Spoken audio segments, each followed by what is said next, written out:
Hello, my fellow players, and welcome to The Game Codex, the show where we crack open the history of video games, not with a dry, dusty textbook, but with a fully charged controller.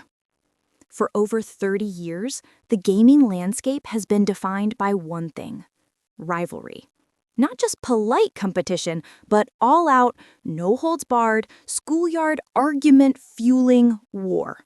These battles decided what we played, how we played, and even who we were as gamers.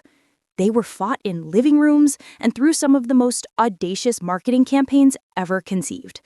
Today, we're diving into the trenches of the console wars. We're going from the 8-bit beginnings to the modern streaming era, covering the epic clashes between Sega and Nintendo, Sony and Microsoft. We'll see how a plumber, a hedgehog, a gruff Spartan, and a very angry dad shaped an entire industry.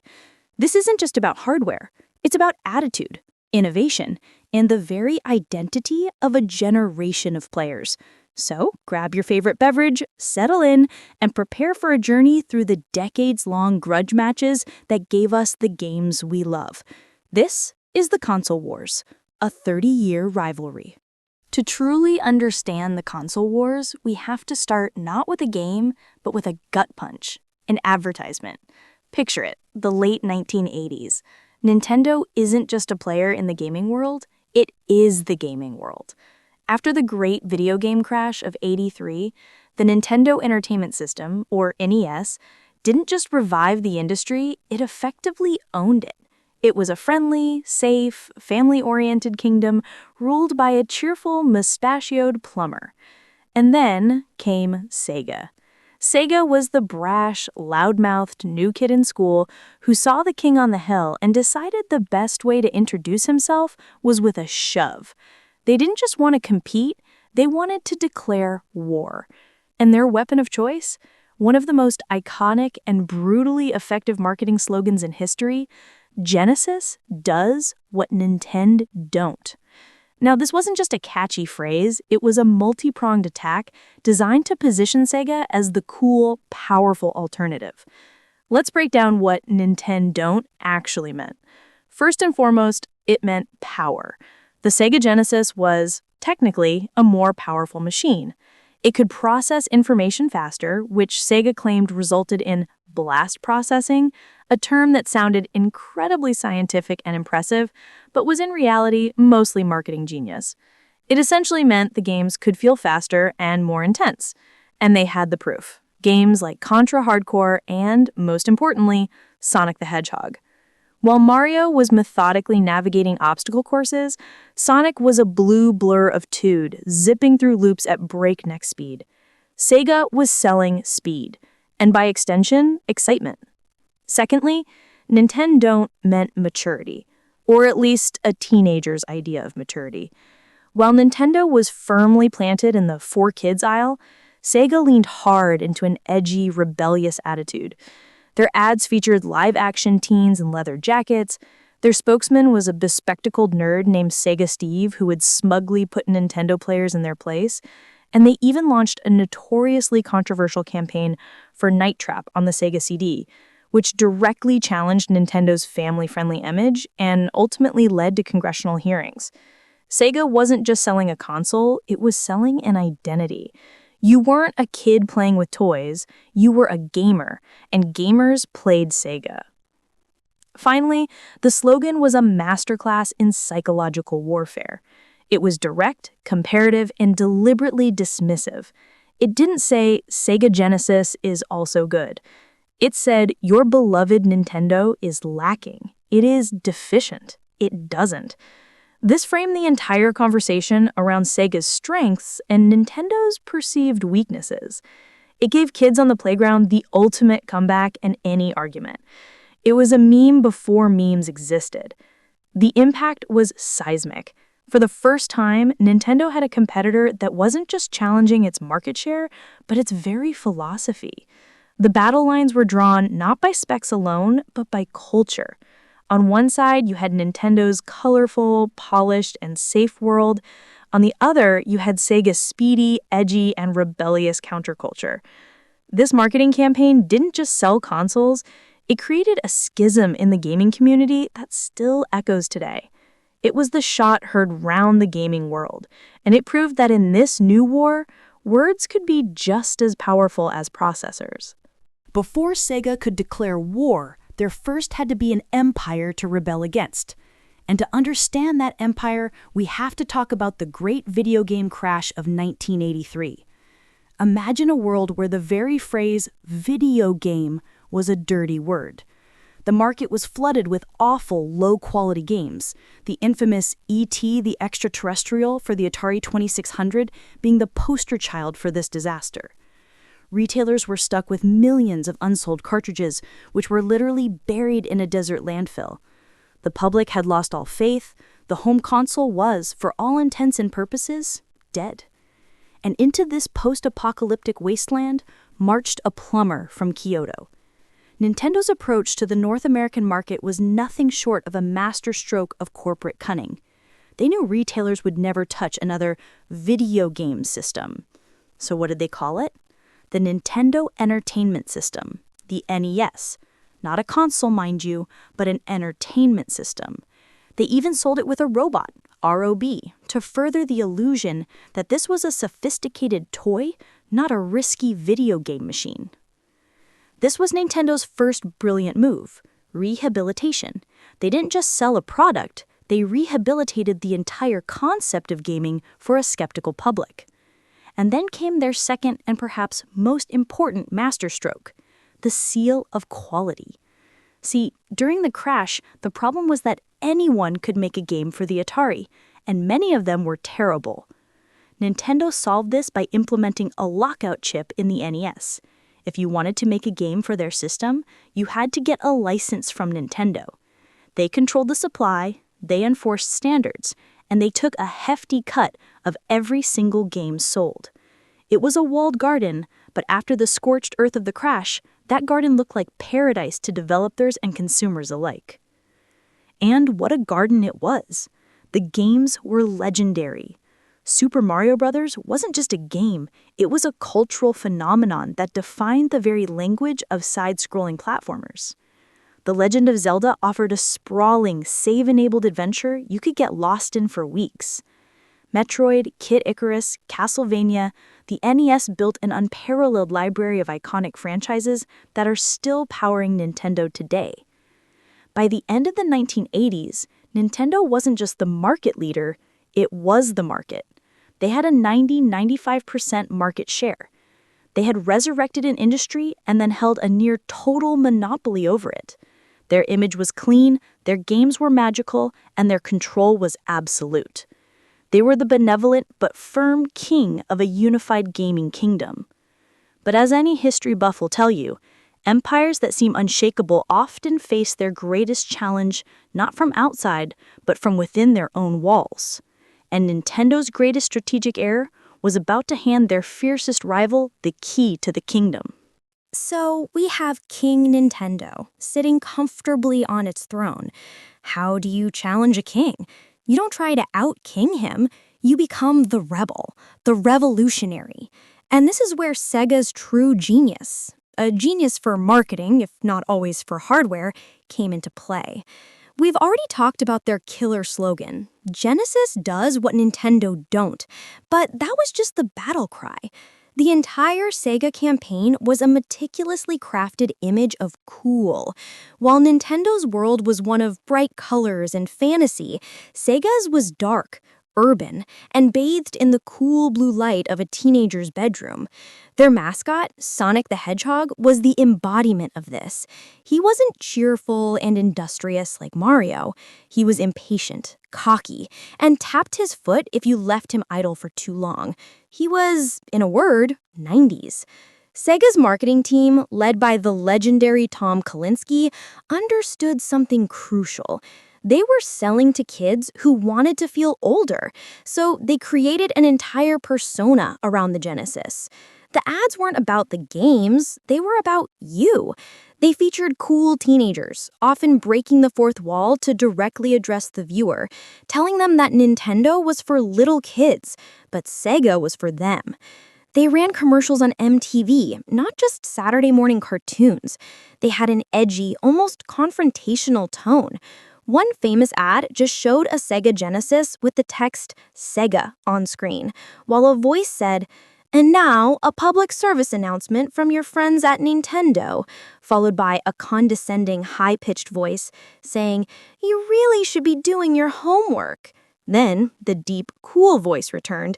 Now, back to reality, the Sega Genesis. It was a direct, brutal dismissal of Nintendo's entire wholesome ethos. This attitude extended to their games. Mortal Kombat became a pivotal battleground. When the hyper-violent arcade fighter was ported to consoles, Nintendo, adhering to its family-friendly image, censored the game, replacing the blood with sweat and removing the infamous fatalities. Sega, however, released the Genesis version uncensored. All you needed was a secret code, the famous ABACAB blood code, to unlock all the gory glory. For a generation of kids fascinated by the forbidden, this was a massive point in Sega's favor. It wasn't just about violence, it was about choice. And Sega was positioning themselves as the console that gave you the freedom to choose the uncut, real experience. Sega's challenge wasn't just about having a faster machine, it was a cultural insurgency. They successfully created a two-party system in the gaming world for the first time. You weren't just a gamer anymore, you were a Nintendo kid or a Sega kid. Your choice of console became a part of your identity. And for a glorious, chaotic few years, the rebels were winning, capturing nearly 55% of the market at their peak. But in their relentless focus on attacking Nintendo, they failed to notice a new, far more dangerous competitor rising from an entirely unexpected quarter. Just as Sega and Nintendo were locked in their bitter head-to-head struggle, a tectonic shift was brewing. And it came from a place neither of them expected: a humiliating business breakup. The story of Sony's entry is a masterpiece of corporate drama. Initially, Sony and Nintendo were supposed to be partners. Sony was developing a CD-ROM add-on for the Super Nintendo, a project called the PlayStation. But at the very last minute, at the 1991 Consumer Electronics Show, Nintendo abruptly and publicly announced it was ditching Sony and partnering with Philips instead. It was a stunning betrayal, designed to leave Sony embarrassed and out of the game. But instead of slinking away, Sony's leadership, led by Ken Kutaragi, the father of the PlayStation, made a legendary decision. Fine, we'll do it ourselves. And they did it with a philosophy that was radically different than anything that came before. Nintendo and Sega were fighting over who had the coolest mascot and the edgiest ads. Sony came in and asked a different question. Who says video games are for kids? The PlayStation was not a toy. It was a sleek, gray piece of sophisticated consumer electronics. It used CDs instead of cartridges, and this was its killer feature. CDs were cheaper to produce, could hold hundreds of times more data, and were perfect for full-motion video and CD-quality sound. This wasn't just a technical upgrade, it was a creative one. It opened the door for a new kind of game, cinematic, narrative-driven, and artistically ambitious. And Sony marketed it with a weird, countercultural, almost psychedelic brilliance. Their ads weren't about gameplay, they were about a vibe. Remember the bizarre, surreal ads with the strange, rubbery figures? The slogan was, "Live in your world, play in ours." It was enigmatic, cool, and appealed directly to an older, teenage, and young adult audience that felt left behind by the Mascot wars. The PlayStation wasn't about a blue hedgehog or a red plumber. It was about an experience. It was the console you'd see in a trendy loft apartment, not a child's bedroom. Sony didn't just enter the console war. They changed the battlefield entirely. They made the 16-bit squabble between Sega and Nintendo look instantly outdated. They leveraged their immense expertise in music and film to create a brand that felt mature, artistic, and global. In one masterstroke, they made the established players look like they were fighting over the past, while the PlayStation was the undeniable future. The shift to 3D was the single most transformative moment in gaming since the invention of the home console. It wasn't just an upgrade, it was a new dimension, literally. And two games released on competing systems perfectly encapsulated two different but equally revolutionary paths forward. On one side, you had Nintendo's Super Mario 64. This was a masterpiece of pure, joyful gameplay. Nintendo, ever the master of polish, took their iconic 2D formula and asked, what if Mario could run around the castle, not just through it? They invented an entirely new language for 3D movement and camera control that is still the foundation for most third-person games today. Super Mario 64 was a playground. It was about exploration, discovery, and the sheer unadulterated fun of movement. It was a technical and design marvel that proved 3D worlds could be intuitive, cohesive, and magical. It was the ultimate refinement of Nintendo's philosophy, gameplay is king. On the other side, you had Square's Final Fantasy VII on the PlayStation. If Mario 64 was about gameplay, Final Fantasy VII was about spectacle and story. It used the power of the CD to deliver a cinematic experience that was previously unimaginable. Its opening cutscene, sweeping across the cyberpunk city of Midgar, was a you-had-to-be-there moment. It wasn't just a game. It was an epic, a blockbuster film that you controlled. It had a complex, mature narrative dealing with themes of identity, loss, and environmentalism. The death of a major character, Aerith, remains one of the most iconic and heartbreaking moments in all of gaming. Final Fantasy VII didn't just tell a story, it made you feel it, deeply and personally. These two titans defined the generation. Super Mario 64 was the ultimate argument for the Nintendo 64's power and Nintendo's creative genius. But Final Fantasy VII was the ultimate argument for the PlayStation's potential. It was the killer app that convinced millions to choose the CD-based console. It showcased the cinematic, narrative-driven future of gaming. The battle was no longer about speed or tude. It was a philosophical split between the pure, joyful interactivity of Nintendo and the cinematic, emotional storytelling of Sony. And for that generation, the audience voted overwhelmingly for the movies. As the new millennium dawned, Sony's PlayStation 2 looked unstoppable. It was a DVD player, a music station, and a gaming console all in one. And it was on its way to becoming the best-selling console of all time. Who would be crazy enough to challenge that? The answer came from Redmond, Washington.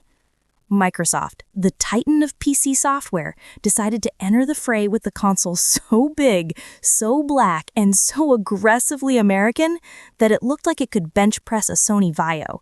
This was the original Xbox. Microsoft's strategy was the polar opposite of Sony's sleek, artistic approach. It was brute force. The Xbox was a beast. It had a built-in hard drive, a first for a console, which meant you could save your games without a memory card and, crucially, rip your own music. It had an internal Ethernet port for online play right out of the box, and it was powered by components that were essentially a stripped-down PC. Their motto might as well have been, more power, no compromises. And they backed it up with the ultimate killer app, Halo Combat Evolved. Halo didn't just have great gameplay, it defined console first-person shooters. It made dual-stick controls the standard. It offered a sprawling, epic sci-fi campaign that you could play with a friend on the same couch. And most importantly, It perfected console online multiplayer with Halo 2 and Xbox Live. Microsoft didn't just sell you a console, it sold you a uniform. It created the Xbox Live identity with gamer tags and friends lists, building a cohesive, centralized online community that Sony couldn't match for years. The Xbox was unapologetic. It was for the hardcore gamer, the PC enthusiast, the person who wanted raw power and seamless online functionality. It was the console that brought us Master Chief, a stoic, armored super soldier who was the antithesis of Kratos' rage or Mario's cheer. Microsoft's entry proved that there was still room in the market for a third player, as long as that player was willing to spend billions and bring a clear, powerful value proposition to the table. The console wars were no longer a two-horse race. They were a global, three-way battle of titans. Fast forward to the present day, and the nature of the war has changed once again. The battles of the past were fought over hardware specs and mascots. The modern war is being fought over services and content. It's a clash of two fundamentally different business philosophies. On one side, you have Sony and its PlayStation. Their strategy is a refined and highly successful version of what worked for them in the PS1 and PS2 eras. The blockbuster exclusive. Sony's first-party studios have become factories for critically acclaimed, narrative-driven masterpieces. We're talking about God of War, The Last of Us, Spider-Man, Ghost of Tsushima. These are games that are often described as prestige entertainment, on the level of Hollywood's best. They are system sellers. The argument is simple. If you want to play these specific, award-winning cinematic experiences, you must buy a PlayStation. It's a walled garden, but the fruit inside is so delicious that millions of people are happy to pay the entry fee. On the other side, you have Microsoft's Xbox and its revolutionary service, Xbox Game Pass. This is the Netflix of gaming. For a monthly subscription, you get access to a vast, rotating library of hundreds of games, including every single first-party Microsoft title on the day it releases. Their strategy isn't necessarily to sell you a box, it's to sell you a subscription. They want you in their ecosystem, whether that's on an Xbox console, a PC, or eventually your phone via cloud streaming. The value proposition is immense and consumer-friendly. For a low monthly cost, you have an all-you-can-play buffet. While Sony is selling you a must-see movie ticket for each blockbuster, Microsoft is selling you the entire cinema. This has created a fascinating split in the audience. Do you value the curated, high-budget, exclusive experiences of PlayStation? Or do you value the immense variety and value for money of the Game Pass library? It's no longer just about which console is more powerful, it's about how you want to consume your games. The front lines of the console war are now in your wallet and your playing habits. Throughout this entire history, the consoles have had faces. Mascots are the personification of a brand's soul. They are the flags around which players rally. And the evolution of these mascots tells the story of the industry's growing up. In the 8-bit and 16-bit eras, mascots were colorful, simple, and iconic. They were walking logos. Nintendo had Mario, the cheerful, everyman plumber who represented fun, accessibility, and pure gameplay. Sega had Sonic, the rebellious, speedy hedgehog who embodied tude and a challenge to the status quo. This was a classic, almost cartoonish rivalry, the established hero versus the cool new rival. But with the move to 3D and the push for maturity, the very concept of a mascot changed. The characters became more complex, more human, and far less cartoonish. Sony, interestingly, never settled on a single mascot. Instead, they had a stable of anti-heroes from third-party games that became synonymous with their brand. The brooding Solid Snake from Metal Gear Solid, the mischievous Crash Bandicoot, and the angsty Cloud Strife from Final Fantasy VII. Their brand was diversity and cool, not a single face. Microsoft, entering late, needed an icon, and they found one in Master Chief from Halo. He was the perfect mascot for the new online era, a faceless, armored super soldier. He wasn't a personality, he was a symbol. He represented the player's own identity in the vast online battles of Xbox Live. He was power, anonymity, and community all rolled into one green suit of armor. And then Sony, in the modern era, perfected the mature mascot with Kratos from God of War. He's the ultimate evolution of the video game character. No longer a simple symbol, but a deeply flawed, complex, and emotionally resonant person. We've seen him as a rage-fueled monster, and as a weary, grieving father trying to do better. He's not a mascot you put on a lunchbox. He's the protagonist of a prestige TV drama. The journey from Mario to Kratos is the journey of the gaming audience itself. We started as kids, we rebelled as teens, and now we've grown up, demanding stories and characters with the same depth and complexity as we find in other media. The mascot wars are over. The character drama has begun. All right, let's get to the numbers. Who actually won these wars? It's a trickier question than it seems because winning can mean total sales, profitability, or cultural impact. But if we go by the cold hard math of lifetime console sales, here's how the scorecard looks. The 8-bit era, NES versus Master System. The winner, by a landslide, was Nintendo. The NES sold over 60 million units, effectively creating the market. Sega's Master System was a distant also-ran, finding more success in Europe and Brazil than in North America. The 16-bit era, Super Nintendo versus Sega Genesis, this is the closest one. In North America, the Sega Genesis had a strong lead for a time, but by the end of the generation, the Super Nintendo pulled ahead globally, selling about 49 million units to the Genesis, 30 to 35 million. A tactical victory for Sega's marketing, but a strategic victory for Nintendo. The 32-64-bit era, PlayStation versus Nintendo 64 versus Sega Saturn, this was a paradigm shift. The winner and the new champion was Sony's PlayStation. It sold a staggering 102 million units. The Nintendo 64 sold around 33 million, and the Sega Saturn was a disastrous failure at under 10 million. This was the generation that broke Sega as a hardware manufacturer.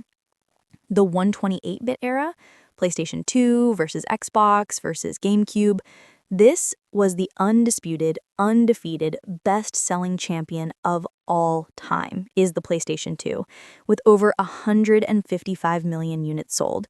The original Xbox sold a respectable 24 million, establishing Microsoft's foothold, while the GameCube sold 22 million, marking a low point for Nintendo's home consoles. The HD era, PlayStation 3 versus Xbox 360 versus Wii, this one is fascinating.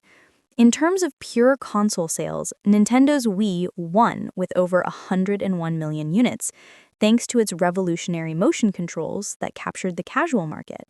However, in terms of the core war between Sony and Microsoft, the Xbox 360 is often considered the victor for that generation, as it had a year's head start, a superior online service, and held a lead in sales for most of the generation, finishing with about 84 million to the PS3's 87 million, a near tie after a dramatic PS3 comeback. The last full generation was a clear victory for Sony's PlayStation 4, which sold over 117 million units. Microsoft's Xbox One, hampered by a controversial initial reveal, sold roughly half that. It's important to note, however, that Nintendo, with the Switch, created its own wildly successful category and has sold over 130 million units, winning on its own terms. So there is no single winner of the console wars. There are generations won and lost. Nintendo dominated the beginning, Sony the middle, and now we're in an era of fragmented victory, where success is defined in different ways. Which brings us to the final frontier. We've gone from cartridges to CDs, from hard drives to digital downloads. The next logical step is to remove the box entirely. So, in a world of cloud streaming, where you can play the latest game on your phone, your TV, or your laptop without a $500 console, what is the point of the console war? Are we witnessing its final generation? The answer is complicated. The promise of cloud streaming, instant access, no downloads, no hardware, is the holy grail. Services like Xbox Cloud Gaming and NVIDIA GeForce Now are impressive tech demos of this future, but we're not there yet. The biggest hurdles are latency, that tiny delay between your button press and the on-screen action that can ruin a fast-paced game, and internet infrastructure. Not everyone has the gigabit fiber connection required for a flawless experience. So, the console is not dead. In fact, for the foreseeable future, I believe the console will evolve. It will become less of a dedicated gaming machine and more of a hub. The PlayStation and Xbox of the future might be smaller, cheaper devices designed primarily to access their respective streaming services, with local hardware for those who want the absolute best performance. They are the gateway into the ecosystem. Nintendo, as always, will likely continue to march to the beat of their own drum, focusing on the unique fusion of hardware and software that we see with the Switch. Their strategy is the blue ocean, avoiding the direct, bloody competition altogether. The wars aren't ending, they're just changing terrain. The battle is no longer Sega versus Nintendo in a playground shouting match. It's a global corporate war over ecosystems, subscriptions, and the very delivery mechanism of interactive entertainment. The players are tech titans like Microsoft, Sony, and Amazon. The goal is not to sell you a plastic box, but to own your entertainment life. And so, after 30 years, the dust has still not settled.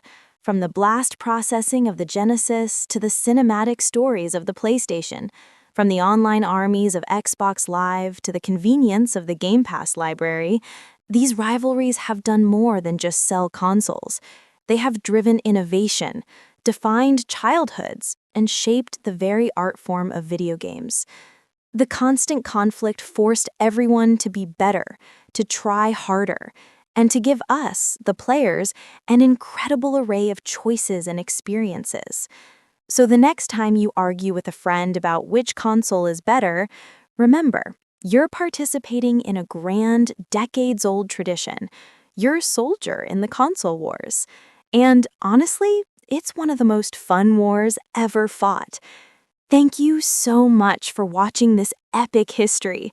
I'm Alora, and this has been the Game Codex. Let us know in the comments which side of history you were on. Were you Team Nintendo, Team Sega, Team PlayStation, or Team Xbox? And what was your favorite memory from these battles? Subscribe for more, and we'll see you in the next one. Game on!